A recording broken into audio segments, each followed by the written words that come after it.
কোনো system 100% perfect হতে পারে না। জাতিকে তারা একটা সুন্দর, চমৎকার, ফ্রি, ফেয়ার এবং ক্রেডিবল ইলেকশন উপহার দিয়েছে।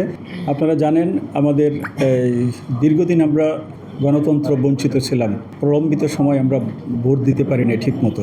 যাই হোক, 24-এর যে অভ্যুত্থানের পরেই আমাদের সেই সুযোগটা সৃষ্টি হয়েছে। আমাদের ছাত্র জনতার সে আকাঙ্ক্ষা অনুযায়ী আমরা একটা নির্বাচন কমিশন পেয়েছি।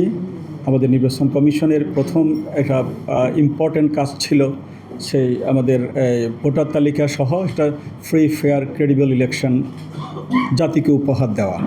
তো সেই সুবাদে উনার অর্থাৎ নির্বাচন কমিশনের কাজগুলোকে কমিশন ঠিকমতো করছে কিনা উনি দ্বিতীয় পক্ষ অর্থাৎ পর্যবেক্ষক নিয়োগ দিয়েছেন। এই প্রথমবারের মতো প্রায় 80টি বাংলাদেশের স্থানীয় 81টি পর্যবেক্ষক সংস্থা নিয়োগ দিয়েছেন নির্বাচন কমিশনের যে কার্যক্রম নির্বাচনকে ঘিরে সেগুলোকে পর্যবেক্ষণ করার জন্য।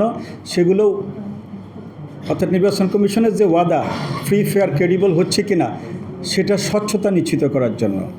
তা আজকে আমরা নির্বাচন কমিশন এবং তার সকল সদস্য এবং তার সাথে রিলেটেড সকল মেম্বারদেরকে আমরা ধন্যবাদ জানাতে চাই। তারা জুলাই পরবর্তী সময় জাতিকে তারা একটা সুন্দর, চমৎকার, ফ্রি, ফেয়ার এবং ক্রেডিবল ইলেকশন উপহার দিয়েছে।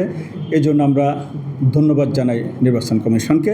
আমরা 5টি নিবন্ধিত সংস্থা আমরা দেশের বিভিন্ন অঞ্চলে বিভিন্ন আসনে আমরা 110টি আসনে পর্যবেক্ষণ করেছি। আমরা জানি এই কথা আমাদের মনে রাখতে হবে, কোনো সিস্টেম 100% পারফেক্ট হতে পারে না, কারণ সেখানে কিছুটা ত্রুটি বিচ্যুতি থাকবে। সব কিছু মিলে আমরা আমাদের আজকের যেই রিপোর্ট আপনাদের সামনে উপস্থাপন করব, এতে আমরা মনে করি সায়েন্টিফিক্যালি, স্ট্যাটিস্টিক্যালি আমরা মনে করি একটা ফ্রি, ফেয়ার, ক্রেডিবল ইলেকশন জাতিকে উনি উপহার দিতে পেরেছেন। আর আমাদের এই বিষয়ে আমাদের পর্যবেক্ষণে যে সকল নির্বাচনী ব্যবস্থার যে সকল জায়গায় কিছুটা অসঙ্গতি আছে সেগুলো আমাদের রিপোর্টের তুলে ধরা হবে, আপনারা সেটা দেখবেন।